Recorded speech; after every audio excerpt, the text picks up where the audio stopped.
Hi, everyone. So, only in hindsight did I realize that I never introduced my guest's name.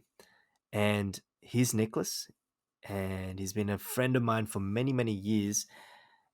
And as soon as we started recording, we just flowed so well. The conversation was just bursting to life. It was really, really, really, really enjoyable, really, really engaging. And I actually never got a chance to break conversation and say, "Hey, everyone, this is Nick. Welcome to Safety Last." And this is a pretty crazy podcast. Crazy in the sense that, firstly, Nick actually opens up about quite personal things, um, which is part of the reason I also edit this podcast more than I usually do. There were some things I just felt were too personal, and there were some names and some events mentioned which I just felt they probably shouldn't be on air. So there was quite a lot of editing near the end of this podcast. However, when it comes to the main gist of what is said, um, I tried to keep this podcast as true to what Nick and I talked about as possible. Now, something else you'll notice about Nicholas, apart from him being hilarious, is he's someone who speaks at 100 miles an hour. Like, he just throws things at you. And he's actually quite intelligent. It's just that his mind is so quick. It's almost like he takes a jigsaw puzzle and he throws it on the ground, and it's really hard to understand. And only in hindsight, only when you've had time to think about his words, do you get the chance to unravel that puzzle or pull out some of the information, some of the lessons that he intended for you to pull out. Um, so I hope you enjoy. I think this is worth it, worthwhile. And I'll end by reinforcing or restating a point that Nick and I said in this conversation, which is these are the sort of conversations that people should be having, and the sort of conversations that do not happen enough in the media. Now, it's always informative and engaging to listen to these types of conversations, but it takes a certain sort of courage to open up and be vulnerable, which is what Nick does. So, I guess just a big thank you to Nick and a big round of applause to him for doing so. So, without further ado, let's jump in.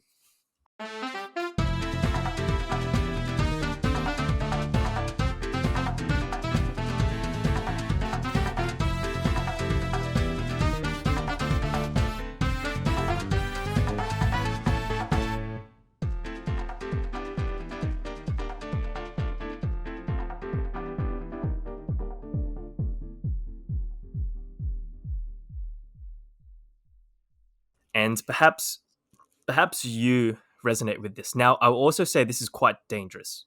Like, I What think do you this mean thought dangerous? can be potentially dangerous because, as I said before, when you build a beautiful narrative, it's beautiful, but you're still putting some sort of filter before your eyes.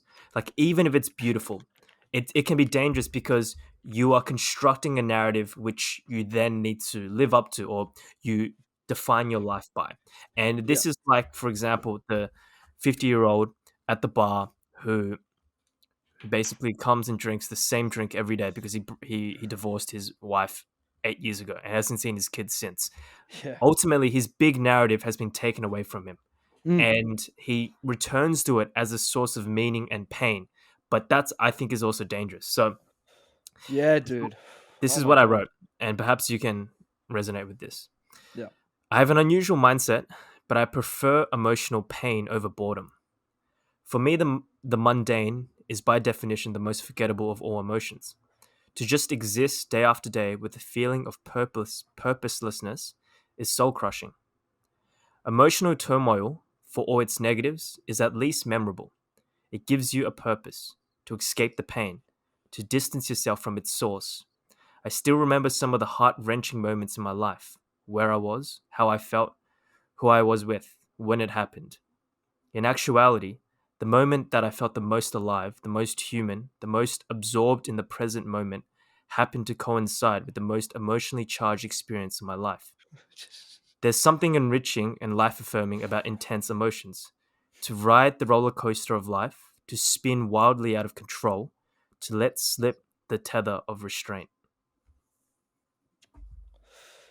Wow. Yeah. God damn, man. I feel, dude, I agree.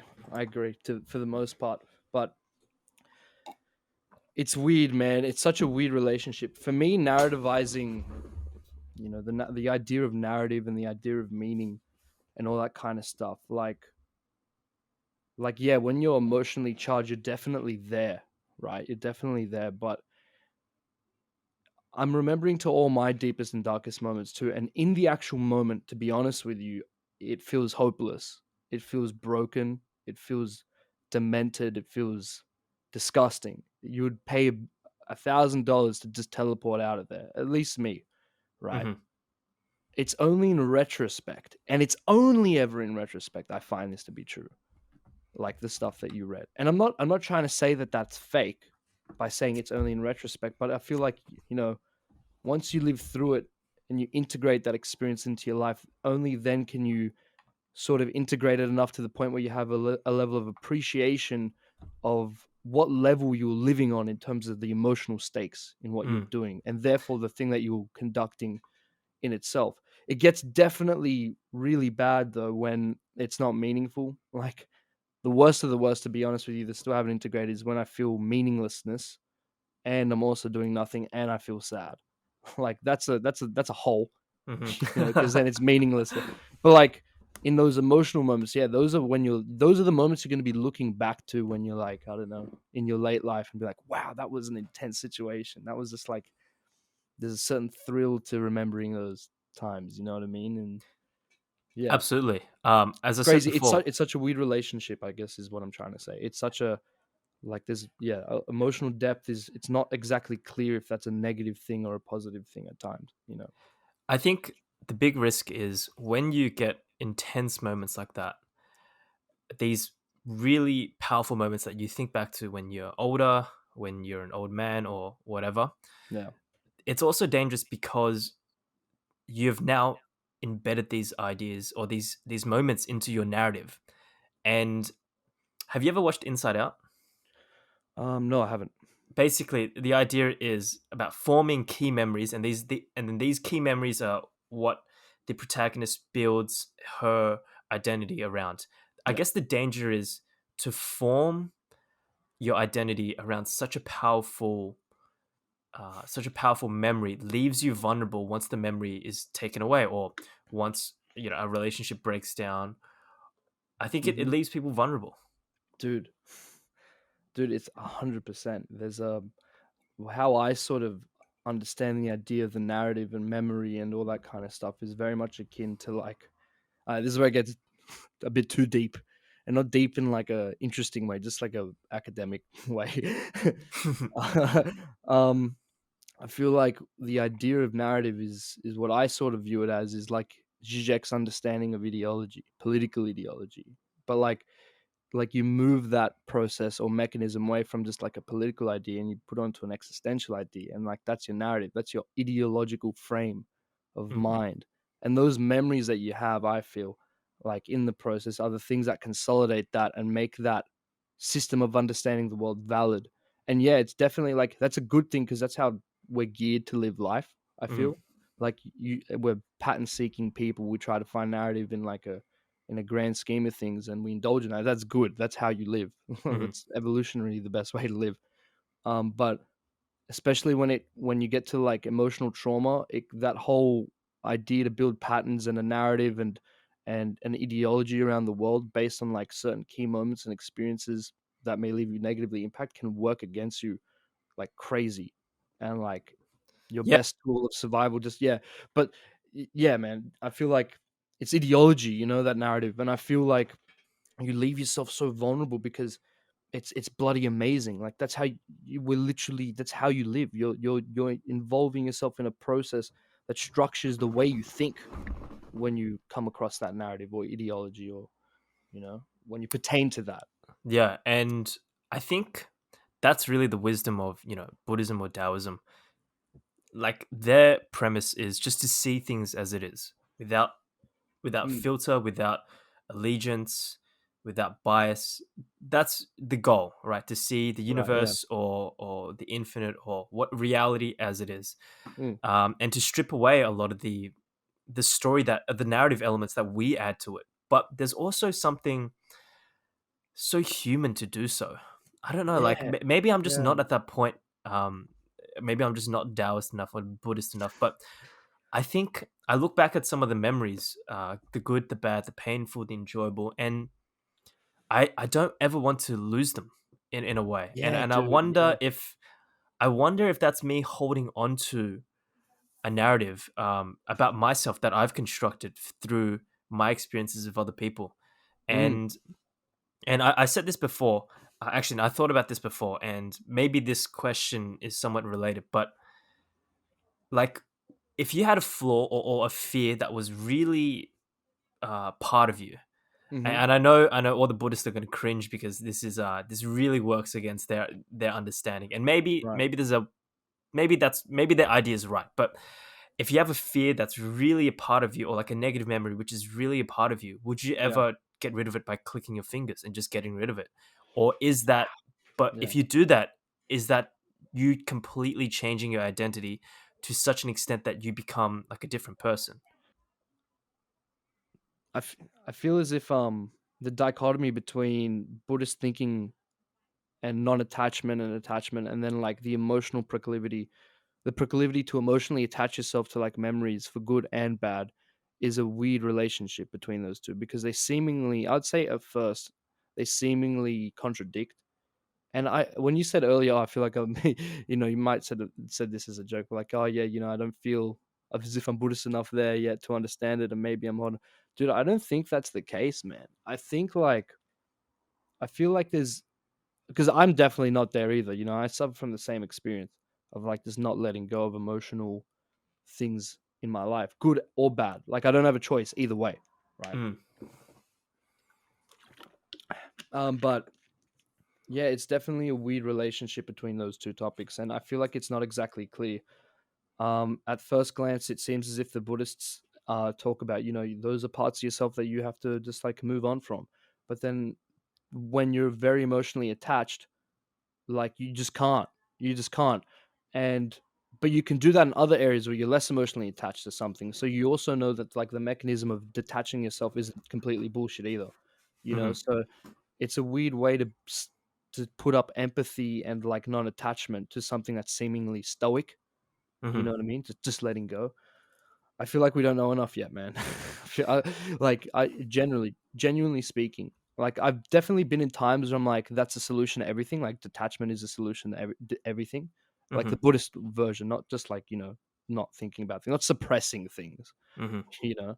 And then there's been other times where I've experienced the completely opposite to that as a solution. Is like, no, remembering yourself, remembering who you are through these experiences, and the holistic thing that all those memories point to, rather than just one particular narrative. And that seemed like the solution to a healthy life. And I feel like it's not exactly clear if it's one or the other. Both have a strong amount of significance and weight, but like as infinite beings, I feel maybe gets a little bit spiritual.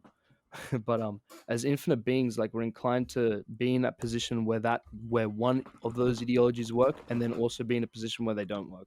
mm. And it's just a matter of where you are in the current situation. As for a long-term strategy, just detachment's the best one. Like, if you want, if you're really about your game and you're really about your grind, like I'm telling you, You really about those gains? run the detachment build, bro. The detachment build, that's the best one. Like if you get fully down, put all your points in detachment. Everyone, listen to me. This is emergency public service. I've just been scarred deeply coming out of an intense emotional relationship.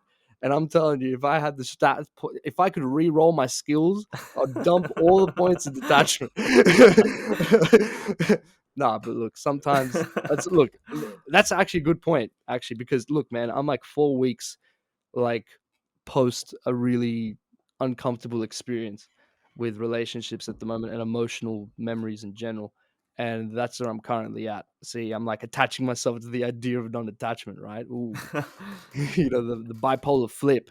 But Hey, actually though, can I ask a question? yeah, So I'm not sure if this is something that you do, but this is something yeah, that I do, and I feel like our personalities there is overlap. I think we're both romantics with a capital R. You know, yeah, investment in nature or the sublime or the emotion, like that's cryptocurrencies. Yeah, cryptocurrency, Dogecoin. Dogecoin. So that's I feel like that's a big part of both our personalities. Now, Mm, this is something that I do, and I also recognize it's helped me in some ways, and it hasn't helped me in some ways. But whether it has helped me or not, it's been it's really defined my personality, for better yeah. or worse. And this is something that I do. I tend to have, when it comes to people, I have a habit of detaching myself when, how should I say this? I, this is something that I do quite a bit. I detach myself if something's not going well. Mm, And then part of me is almost satisfied to have the person or the event in my head as a memory. Because in a right. way, a memory is something that I can return to at any moment, It's an and absolute I almost relationship. can't be disappointed in Yeah, it. dude. I Yeah, and yeah, yeah, yeah, yeah. that's something that I've done before. Like, for example, like a relationship's not going that well, I'll Mm, end it, and then I'll say, "Okay, no hard feelings," but then I'll keep what I learnt, and this doesn't just have to be romantic. This is just like mm, even with a friend. Like this, this is really not just for romantic relationships, but I'll yeah. keep that in my head as a memory, and then I almost give myself permission to revisit it, Mm, mm. and it becomes something that I can almost manipulate, or I can hold in my hands. Manipulate might be too negative of a word, but Construct maybe. yeah, construct in my Yeah. head. So do you do that? Dude. Yeah, well, yeah, I've been living those experiences every day for the past 4 weeks. Hmm. Like just like revisiting memories, you know what I mean? And just like being super glad like when you commit something to a memory, you in some ways make its form way more absolute and less fluid than it is in the real world. And then with that, you can have like a stable relationship with the memory. You Hmm. know what I mean? Or rather more stable, because Hmm. even relationships with memories get a bit, dodgy at times. Yep. Um, but yeah, I feel like committing something to that level of memory upon that emotional memory. I'm gonna call it emotional memory because it's not just memory, dude. You know that. Hmm. It's not just like a remembering this like empty thing that happened. Like Hmm. you recall it and you recall it with all your body. Yep. You feel it with all your body. Like, like yeah, it's like getting drunk, you know what I mean? It's like you feel it with your Mm. whole self, Hmm. in that moment. And yeah, I feel like that's a very cool thing to do. I do it as well. But But is it dangerous? is it I mean, dangerous? Ah, dude, it's hard there might because not be an answer. I I don't, not that I think I have an answer, but I have something that jumps out to me that I just thought about, I guess. I mean, when you have something committed to memory, and yeah, it's way more in your control, but like that places the responsibility of remembering it onto yourself. And if you're in a bad state of mind or in a bad place, then you're obviously not going to be in the best state of mind to remember things in a purer way or a cooler way or a better way or the most realistic way. The remembering is just as tainted as projection, is what I always say. It's just like you're going to recall things that fit your current narrative at where you're at, Mm. and you're going to Yep. recall things in that way. Yes, it's more absolute because the focal point, it's objectified as memory, but like the actual byproduct of what that memory can still like emanate into the present with is still definitely at the mercy of your filter, and that's in your responsibility because you made it that way because you wanted to commit it to a memory. Yep.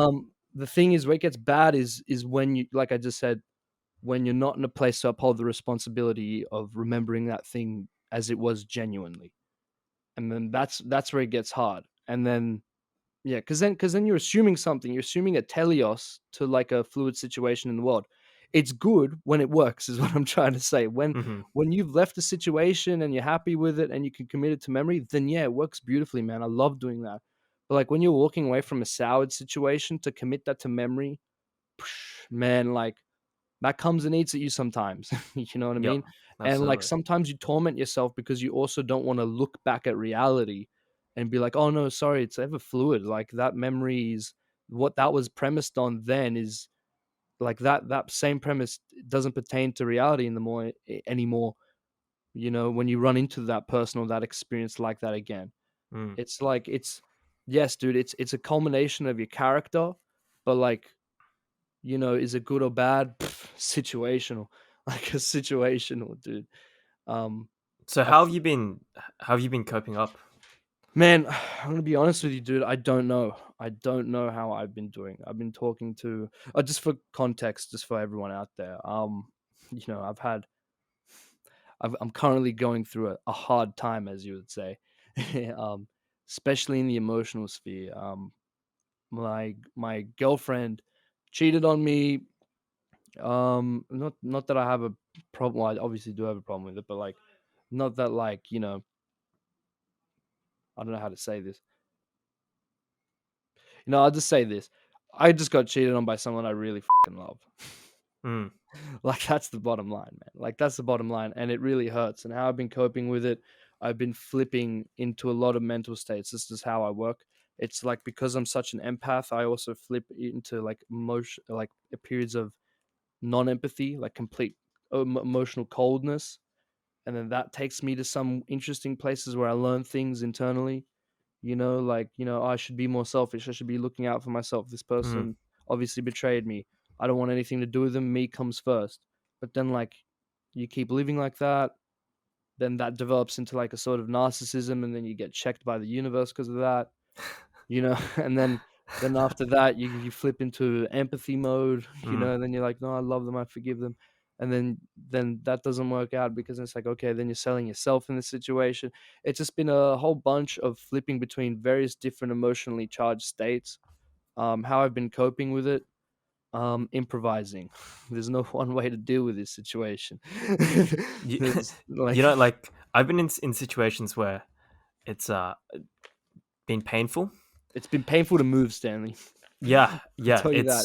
It's been um painful to move. it is. Taking out the rubbish as Yeah, you've written yeah, is the is a enormous task, man. It is an absolutely. enormous task, dude. Anything, just this is something that I've said before. It is when you're in such a heightened state, everything is so immensely painful. It's Oh, also the moment where I felt most human. Now, mm, that obviously is the double-edged sword, because those feelings of being alive, it's almost like you're running on adrenaline. It's like fight or flight. You're yeah. facing a tiger, and you're sweating, and you're scared, I've and you're got an interesting terrified. story. I got it. Sorry to interject, dude. Go Like, on. completely related. Completely related. So the first night after she told me to my face that she cheated on me, I went home and I obviously cried like a bitch.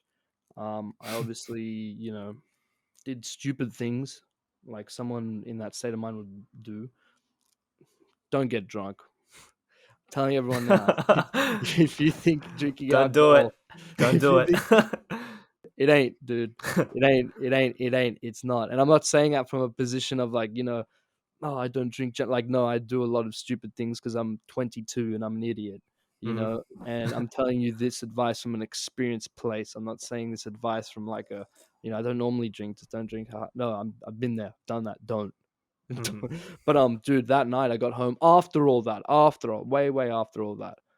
I was upstairs like trying to sleep in my room. I have a mirror, and I started doing some Wim Hof, Mhm. and then this You wave have of, to explain to the audience what that means, by the oh way. man, breathing exercises. Everyone, breathing exercises like crazy. You hold your breath. Just look up Wim Hof. I'm not going to sit here and explain it because I get lost every single time someone explains it before I knew it. So just look it Uh-huh. up, Wim Hof. Trust me, it'll do you good.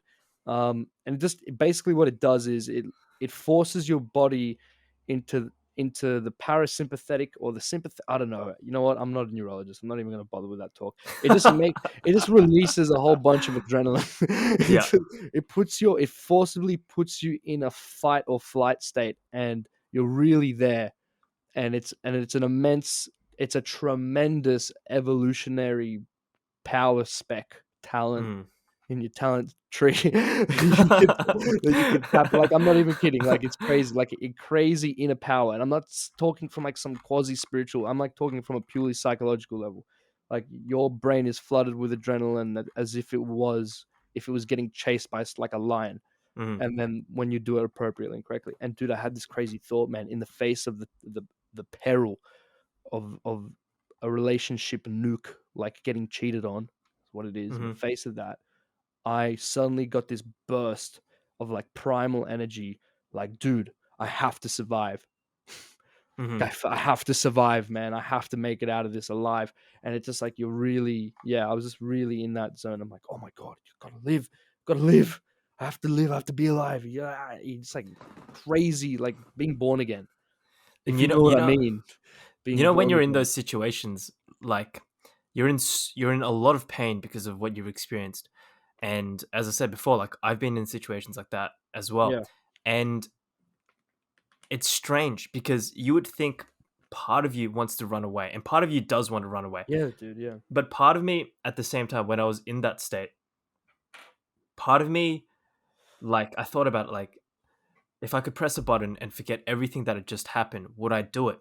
And I guess I'm going to direct this question at you. yeah. Would you do you wish you never met her? Or do you feel like your identity has been changed so much currently and that this could change in the future that Yeah, you are grateful for even the pain she has brought on? dude, Which is strange. I Like if you think reckon, about it. yeah, I've definitely been in both mental states. I've definitely been, and I'll tell you where I am now. Um, because I don't want to come off as some crazy relativist. But I've definitely been in a place where I'm like, dude, if I had this button right now, I could just delete this whole experience from my life. I would press it. Not only that, I would press it a billion times. I'd press Hmm. it 150,000 times. I don't care. Just give me the button press. I want Hmm. I want to be Hmm. done with this. This is pure hell. Pure, pure, pure, pure hell. You cannot, you know. And then, a year later, I look at my life as it was in consequence to what directly happened. Um, this is another story. This is but anyway, look, emotional trauma in the past, Hmm. not 4 weeks ago, but in the past. Um, a year later, I look at myself and where I was, and I'm like, dude, I wouldn't have developed this trait. I wouldn't have done this. I wouldn't have done like I could count on my fingers. You know what I mean? Like all the Yep. stuff, and my fingers weren't even enough. Like I could list so many things that have like so many things I've understood as a consequence of what had happened um, in intense emotional periods where I've previously wished it to go away with a button, like, and how that's affected and changed my life for the better. You know what I mean? And then to actually come out on the other end like a year later and be like, dude, thank you so much for for that experience. Like I've learned a lot. I've learned so much. Like so many things have changed. Like I've found new parts of myself that I'd never even knew existed. I've explored new concepts that never even thought that existed before. Like it is like, oh man, it's such a beautiful feeling. It's such a beautiful feeling, You you know, that know. reminds me of this YouTube video that I watched Mm, a few weeks ago. And the title was something like 90-year-old shares their regrets. yeah, So obviously when you're 90, like it's inevitable that you did some things like you've done some things which you regret and or you've done some things that you wish you would change. yeah, But watching the video, what was interesting, every single person said there is nothing in their life they regret because if they didn't do that, they wouldn't be where they are now. They where they are at this yeah, current moment, and they can't yeah, think of themselves in any other situation. They're like, these were my decisions, good or bad. I've done them, and I'm here, and I'm okay with that. yeah. And I think maybe this links back to something that you said before, but that takes time. It takes time to look on an Yeah, that's experience retrospect fully, I reckon. and Yeah. to incorporate it. And maybe that's when you can incorporate it potentially in a more healthy, in a as a, more of a healthy narrative. Yeah. But I think that takes time. Yeah, dude, I feel like that's a success story when it comes to PTSD as well. Like, Mm. there's definitely people that take that non-integration to the grave. Hmm. You know what I mean? And especially if it's on like PTSD, like Vietnam War veteran type stuff. Hmm. Like, like sometimes if you experience that in your 30 or 20, you're not going to be integrating that to your like 80 and 90. And even if you get to that, you're more or less facing death sometimes with an unintegrated experience. Hmm. So there's a certain hopelessness in that. But the parts I feel that people who have integrated intense experiences, I'm not just talking about PTSD, I'm talking about every intense experience. Like it definitely most of the time it seems like it works out to a place where it's like I don't regret that. That was actually really cool. Mm. I Yeah, guess the moral of the I story agree. there is like, you should really try to integrate the the crazy shit. I was gonna say bad things, but sometimes it's not even bad things, dude. Sometimes it's even positive things. Like you can have Absolutely. unintegrated positive experiences. That's a very big thing. I feel a lot of people Like miss out someone's on. not thankful for just the Yeah, blessings that they've received. yeah, exactly, dude. Sometimes, like you show someone something, like this had definitely to me happened to me in the past before. Like you can make something and you show a lot of people, and everyone's like, "Dude, that's very cool, man." But you're like, "Oh, yeah, whatever." They're just saying it because my mates. But Mm. then, like you integrate that properly, and you're like, "Hold on a sec." Like I have more faith in my friends. Mm. Like they're not just yeah. And then that's like that's an example of an interesting positive emotional experience to integrate. But yeah, I feel as if the grand consequence of integrating that thing is definitely something you should aim towards, regardless of it, even if in the current moment um it's absolute hell and terror. But also you should know your limits. You shouldn't be sending it full forward in uncomfortable situations. I'm not saying Mhm. that. Don't do that. That's you burn yourself like that. You really do. You should try avoid them. Or maybe, and this is another question I had. I Mm. wanted you to talk about. Yeah. Maybe you burn yourself regardless. Like, do you think in your Yeah. twenties? Yeah, man. I Yeah. actually I don't really have an answer to this. But Mm. in your 20s, do you think that's the period where you should break hearts and have your heart broken? Or do you think that is too Yes. dangerous? Do you think that Mhm. Mm. accumulates too much Oh, trauma? man. Well, dude, number 1, I'd say you're asking a 22-year-old. He's turning 23. That's Like true. Good point. Good like, point. but you know what? I'll try and make sense of that if you were to, because the only way I can perceive like a good answer to that question if is I can compare that same mechanism to an earlier part of my life. I'm gonna say from 18 to 20, Yep. because a Okay. lot We'll do that. changes from 18 to 20. Like Yep. a lot, like a stupid amount changes. Like 20, I feel from 20 to like 23, 24, like you're more or less like, continuation of a particular maturity. But like See, I 18 don't to 20, see. I disagree with that, real. and I Oh am older yeah. than you. So, Yeah, you but could be right. Like, I disagree with that. I feel like because we're around the same age group, like it's inevitable that we think that this is like a key period. But there was this study that I read. A lot of the best friends that we have right now will change in 15 years, 20 years, 30 years, 40 years. yeah, And the yeah. place we'll be living, partners, family members, all this stuff will change. Life is big. It is big. Life is big, like very big. Like, yeah. 15 years ago, I was like primary school or like early high school or something. Hmm. You Hmm. know what I mean? No, I don't know how to do maths. What's 22 minus 15? That 12? is 7. 7. What? Sorry, dude. 22 minus Dude, I'm 15. not maths, bro. I'm not a maths player. I'm an English main. You know what I Uh, mean? History, I'm a dude. humanities guy. I'm a humanist. give me a I'm a give me a scholar. give me a Centrelink, buddy. I want to get I want to get paid to read books. I'm not working. I'm not working in an office. uh, But yeah, no, fully like yeah, like 15 years ago, I was 7. Did you say? yeah, 7. Yeah. Oh my god. If you told me, hey man, project 15 years into the future, what do you think your life would be at 7? I would say, I would be in the WWE because I really like wrestling. Yeah, dude. And Master Chief's there, and Pikachu's there. Pikachu, my best friend Archie's there, and the canteen at school always gives me free food. Like that's my, that's like my idea of maturity at 7 years old, dude. like, like, it's like, uh, like pasting that forward. uh, I don't know. I have no idea. I want to be. I would hope there's more a level of stability in how much mhm, it's jumped in the last 15 years. Like, mhm. like, I hope it's not radically different to where I think I want to be where I'm in 15 years. But yeah, like, dude, that's probably right. I guess what I'll say is this, to answer your question, OG question of like, is this a break hearts? And what's the other one? Break hearts and Get your heart broken. get heart broken. And I'm all out of orange juice. So I'm chewing What gum. is reference? Oh, okay, that reference. I just like threw like oh, yeah, did to answer that. Sorry, bro. To answer that, look, shout out to the viewers at the moment. I hope you're enjoying this. Um, to answer that, man, I feel as if getting, send it. I feel like that's like the vibe I'm getting. but like at the same time, you're also in a position, dude. I'm 22, dude. No matter what I say is bullshit. I can't That's true. answer. That's No true. matter Why do what I I ask you? say. Why do I even have you on? No, no, it's interesting because, like, dude, it's still a good question. I tell you why. Because now it's making me reflect on how much of what I am is going to be certain in regards to this study. And I'm not pretending the study is the be all and end all of, the Mhm, affirmation of my existence, but it's mhm, just an interesting thing to entertain. Like, yeah, you know what? I've had one-itis before over other girls, and mhm. that in a year's time, it's proven to be completely bullshit. So working off that assumption, in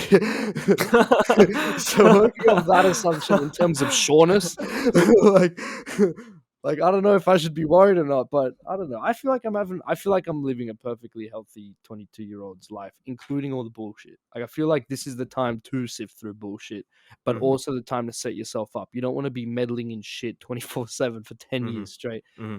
That's a bad way to live. Like, right? You shouldn't be saying, "Oh, dude, I'm 20." Like, no, things have long lasting. Don't buy a new car.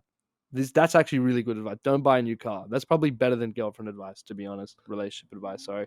I Don't agree. buy a new car. Buy used cars. If you trap yourself in a 30K debt at the age of 20 because you've got like your first taste of a full-time job, know that you've binned your like economic prospects severely. If that thing's It's been hit with a depreciating, baseball bat. yeah, you've just accepted a debt and slavery at that point. So don't buy used cars. I feel like that's the only No, do buy most used solid. cars. Sorry, no, don't buy new cars. Buy used cars. Yeah, Mhm. I feel like that advice is genuinely like realistic advice. In all honesty, but dude, I have a question for you, man. Let's hear it. Now, this is coming from a particular frame, this question, because I feel like I know the answer. So I guess it's more geared and biased towards people like me and you that who are super empathetic. And yeah, so I don't know if you're not if you see yourself as a normal empathy person, you're listening to this. I don't want to leave you out, but like I don't know, make of it what you You're want. not part of the club. You're not part of the club, dude. It's people like you who break our hearts. um, that's not true. I'm sorry. um, We love you, audience. Even if exactly. you're not an empath, even if you're not part of the group. Yeah, we all about just being human. You're part of the out group, but we, yeah. Anyway, no, I love you. Anyway, look, dude, why do you think relationships are such an incredibly like nuclear thing for us? Like, why is it that relationships like put out the most volume of meaning mentally um compared to most other things in life? Like, if I was to just like nuke you emotionally, relationship wise, you would be debilitated from most things in your life. Would you not agree? Mhm. Yeah, Mhm. I would too. As much as I don't want to admit that, and as much I've been telling myself, no, everything is sweet over the past 4 weeks. "Oh, life goes on." Like, there's an element of that. There's like, look, man, let's be real. Like, you can't negate what you're feeling in amongst that. But dude, why do you reckon it's such a crazy thing? Why are we why is the output of meaning so intense? Like, what is it about, having that relationship with like your significant other? Why do you think that is such like a nuclear experience? Because that's the biggest struggle I've been having with recently. I'm like, why is it like such a place that costs so much energy to be in mentally? And like, but it also gives you so much when it's going so well. Like, how do you get to the bottom of that, dude? I'm like trying to figure it out because I'm trying to mitigate obviously what's been happening with me. And it's just come up as a question in my head. I'm like, how am I? And I know this is other people too. I know this is just isn't me. Unless I'm just, I don't know, stupid. Like, but yeah, why is that? I wonder why that is. And I want to hear your take on it, man. Like, why do you think it's such a crazy blitz? Like what's Why strange does is it emanate the most the juice? what like you said like this question was targeted to me, and I can see why you targeted this question. On the other hand, I've actually never like thought of that. Like to me, it's just given me so much joy, and it was just like obvious. Yeah. Like Yeah. it was just maybe that's not a very um that's not a very rewarding answer, but to Yeah. me it was just always so obvious. Like I've always derived great joy from groups or communities or working together, even if we, excuse me, even if we get rid of the romantic lens, just Yeah. people in general, I think that's what happens when you're an extrovert, and I'm quite extroverted. Mm. I think, but It's just a natural thing, dude. I feel that. I feel that's like that was my first answer when it first came up in my head. I'm like, dude, I don't know. I just feel geared towards. Just feel like it makes sense. mm-hmm, It just outright just makes sense. mm-hmm, But then I'm like, okay, it makes sense, but am I willing to also bear like the complete downside of that in those moments of pain? mm-hmm, Because then you have to come back and question that natural drive and inclination of enjoying that process when you've been burnt by it. You know what I mean? You're like, yeah, okay, hold on. Is this natural or am I overreaching here? Like, is this an unhealthy attachment to a seemingly natural mechanism of my mm-hmm, extroversion? And then I don't know. That's why I'm sort of stuck out with the whole equation and stuff. I definitely do think I have problems, like, internally that make me grasp onto the outside world a bit too quickly. Like, I think that's a case. I do that with girls too, by the way. Like, mm-hmm, I just hopelessly fall for the right ones because there's a mm-hmm. lot I don't fall for. Um, but yeah, I don't know, man. It's so It's crazy, so man. fun. Like it's such It's an so fun. explosion Oh my of god, yes. feelings. Yes, it's enough to sort of justify all the pain in your life sometimes. And maybe it's Yeah, unhealthy. sometimes. Yeah, but you know what? It's also, if you say that in a logical sense, very logical sense, you also like pertaining to the idea that you're holding on to a relationship as the ultimate object par excellence that affirms your existence completely, which I Mm-hmm, know is not a good thing to do, but then again, it's so natural. And that's what I've been bouncing between, dude, for the past 4 weeks.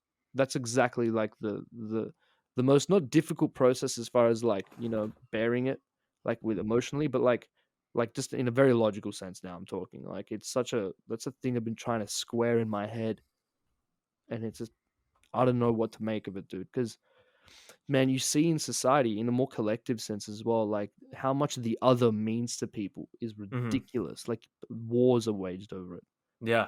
The I mean, first Helen of Troy is just Helena tried, dude, the as first absurd the first idea. narrative, the first narrative recorded not through books, by the way, through speech, because I just did a course at that at uni to study the Iliad. Paradoxically, that was my ex's favorite book. But the first, she actually gave me a copy, dude, with like a really cool note in it. It's Bro, really you've read good. the Iliad? I haven't. Oh, okay. I just said I would. Bro, No, if you no, read the Iliad, you're like, dude. The Iliad. Yeah, I mean, it's you just have such to a find flex. You can the just Iliad. drop, I've read the Iliad. I've read the first thing recorded, but What dude, even Iliad is not the first story. Isn't Gilgamesh older? okay, in the West. Sorry, let me Okay. rephrase that. In the West, Gilgamesh is older, and I think what's even older, or at the same time as Gilgamesh, is Hindi theology or mythology, whatever you want to call it. Uh-huh. Yeah, like Hindi stuff goes back to 12,000 BC, dude. They found it in caves. Oh my god. Yeah, and that's I pretty. Yeah. love Hindu mythology. That's a can of worms, my friend. I've been getting into it recently a little bit, and it's a can of worms. It is so. And look, that's a different conversation. I wanted to finish the Different one about. conversation. Yeah, yeah, I yeah. want to finish the one about the Iliad. Dude, the first one of the oldest like stories in human history was literally about half of Greece. Sorry, a good amount of Greece fighting one city for the sake of a woman. Mhm. And I'm not, look, I don't want to look at this on a very superficial way and be like, see, women, haha. And I don't want to like look at the identity. I don't want to look at the identity politics of the side of it and say like, oh, once again, women find themselves in a state of objective oppression. Like, because those two arguments are pretty valid, there. Mhm. Maybe one more than the other. But I'll leave that to you, whatever you think's more valid. But the thing is, I feel like it goes deeper than that. I feel like that's just a reflection of the other that is in a place to satisfy your existence completely. It's more than just gender. And that is the bane of human existence. I feel is like the satisfaction of the other to the point where it can provide to you meaning for your entire life over all your wrongs. Is that not like a religious salvation, dude? That is religious And salvation. And isn't like the idea of relationships, does that not blend into the divine world when you feel it full on? It's like going to church, man. You know what I but mean? you know what, like, what's the name of the guy who went to war for Helen? Is it Mycenaean? No, Uh, Mycenaeus Menelaus. Oh wait, hold on, Menelaus. dude. People are gonna be. Well, hold on. Let me look this up. I don't want It's to gonna be screw. embarrassing. Dude, I just got a It's high distinction in this. I don't even Mycena remember it. Nah, Miss John Mycenian. Cena. Have you seen John Cena's Mandarin stuff too? Oh my god, absurdity. Um, Hold on. I but mean, Troy girl king, Troy girl, Troy girl man, king, man, husband, dude, Helena Troy. All right, guy. King King. Oh my god, dude. Hold on. Helen of Sparta. Uh huh. She was married to King Menelaus. That's Okay. what it was. I was right. It was Okay. We Menelaus. were Yeah. okay. I was Yeah. like 80% there. Yeah. Anyway, so man, he had one-itis. He went to war. He killed like 100,000 people for his one-itis like Hey, that. you took my girl. Hey, hey, it's over. Like, bam, like 10% of the population dead. That's it. Um, Yo, I for some reason this just popped into my head. Yeah. Before when you're asking like why are we so drawn to relationships, or why are people, not even we, why are people so drawn to it, like, Yeah. and why do they focus so much on it? And I think it's really akin to gambling in a way. I know that Mm. sounds That's an interesting take. That's cool. but Wow. it's the thrill. It's the thrill of the up and the down. Yeah. It's really both. And Dude, yeah, that's a good point to put it. Yeah. and I think it's just that's just what people are drawn to, and that cycle, that enjoyment, the instability. If you think about it, a lot of people, for better or worse, I'm not saying this is a good thing, by the way. Yeah. They look back to their unstable teenage or 23, 24-year-old life, and they Mm. look at the instability but also the passion of the romance, and they Mm. see that as something that they return to over and over in their head as a memory, Exactly. as we spoke Yeah. about. They Yeah. rarely return to stable and flickering Mm. in terms of relationship. Yeah. In terms of living life, Hmm. yeah, dude, I feel as if that's there's definitely that thrill, man. There's definitely that thrill to it. And it's that gambling esque nature towards it. Like you're all in. Like when, dude, you understand? You know, you felt this before.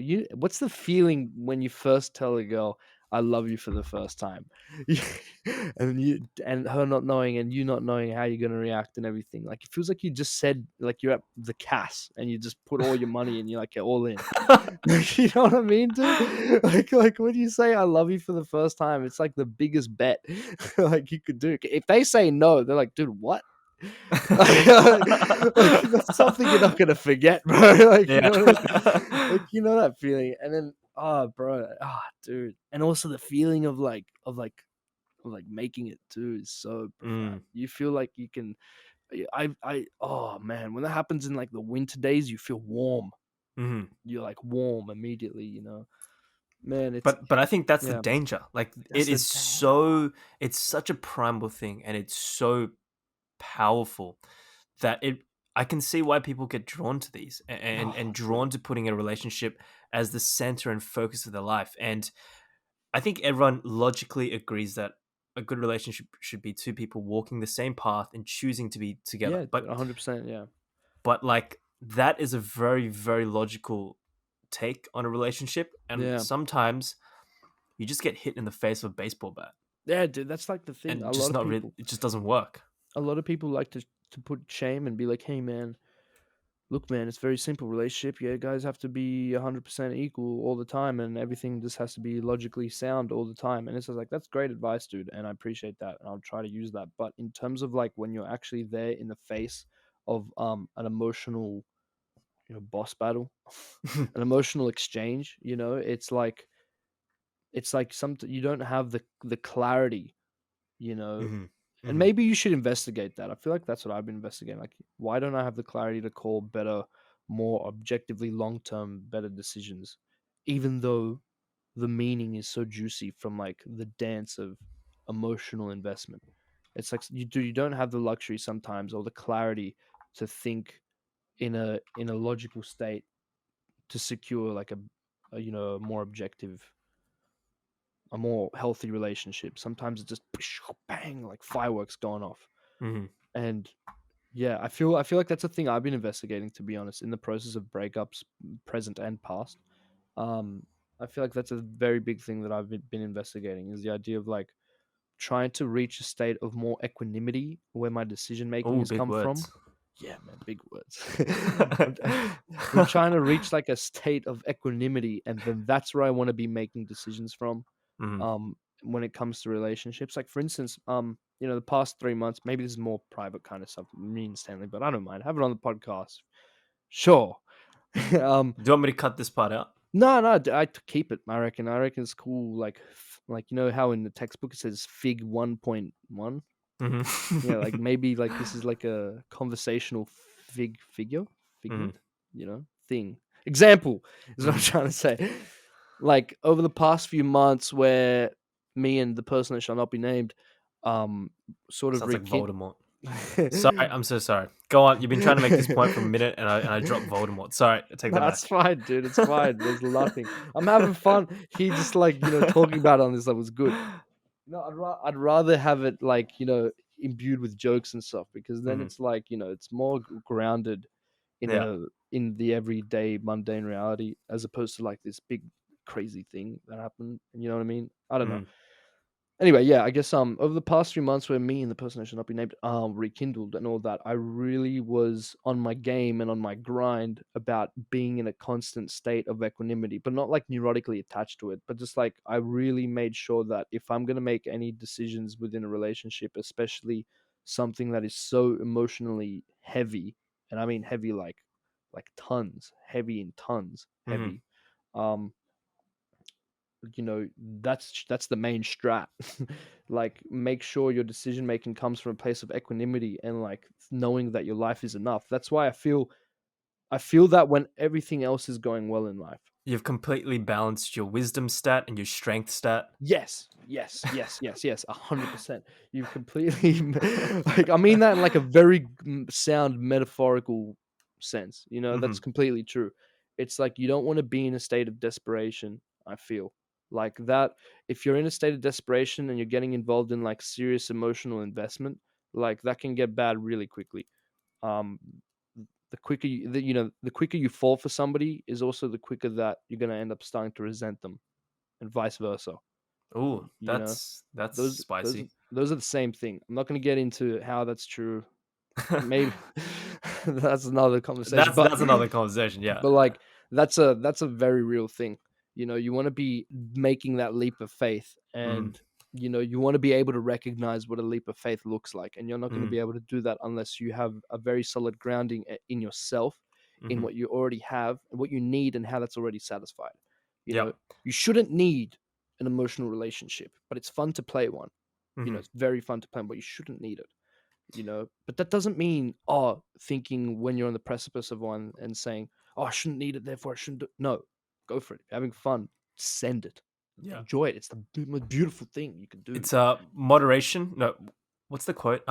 Everything in moderation, including Yeah, moderation. including moderation, dude. Mhm. Including moderation. And yeah, I feel because I did that, it put me in a very good place coming at the end of it, to be honest. Like I'm in a in a better state. I don't know. I'm just close to my riches enough, internal Mhm. riches, that it's not throwing me as much as it probably would normally. Mhm. Because I've definitely been thrown by a similar situation before in the past. But Yep. as it's definitely a real thing that you do learn things from Mhm. bad Absolutely. times, and It's you get to integrate it. it's one hell of a teacher, and it's one hell of an experience. Oh And my god, I have a talk. question, by the way, following up on what you're going to say next. Yeah. What? Just let me drop this first, Yeah, and go for it. Yeah. and maybe this relates to it. Mm, Uh, but talking about like why people get into this. mm, So for people out there, I'm probably gonna make this a goal. It's probably gonna end up coming out whether I want to or not. But I'm currently writing a book, and the book is quite emotional. And there was one passage in particular that I felt. like summarized what you were trying to say. And I know I've already started this podcast with reading it, but potentially this relates to your experience of the joy of even the pain, like the gambling feeling, like, the thrills of the rise and the fall. But there's this passage which I want to read out. And to me, there's the obvious pain, but there's also a sense of beauty in that pain, which is what I wanted Mm, to capture with this passage. So this is after the main character gets devastated emotionally. mm, And this is what it sounds like. After what seemed like a lifetime, Ethan finally mustered the will to peel himself off his blankets and walk to the kitchen.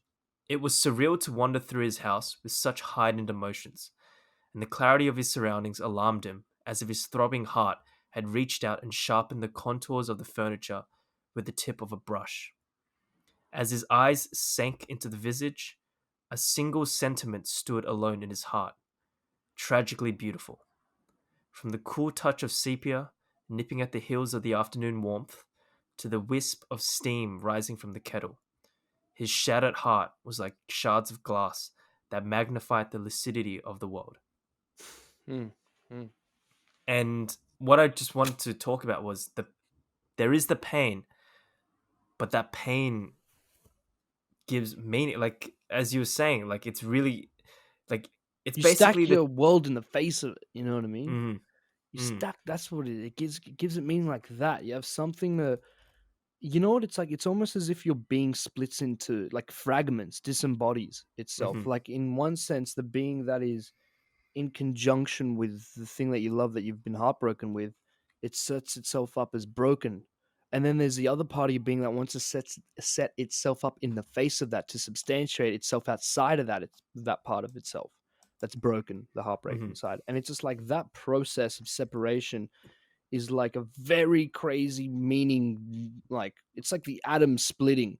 mhm. You know what I mean? It's bam, it just like paints everything like shards of glass everywhere. You're like, wow, everything's sparkling, and Mm, like in a good mhm, way and in a bad way. You're like, wow, oh my god, man. You know what? It makes sense, dude. Like the need to after like a breakup or something like that, the need to like inhibit the intensity of life. mhm. You Because know, it is really intense. it's really intense, man. People just, It's I don't know. overwhelmingly intense. It's so intense that it's just, I mean, I can't think of a better word than overwhelming, but it is overwhelming. Yeah, dude, I don't know. Sorry, I'm just really reflecting on those words and like the Yeah, feeling yeah. that it comes from it, you know.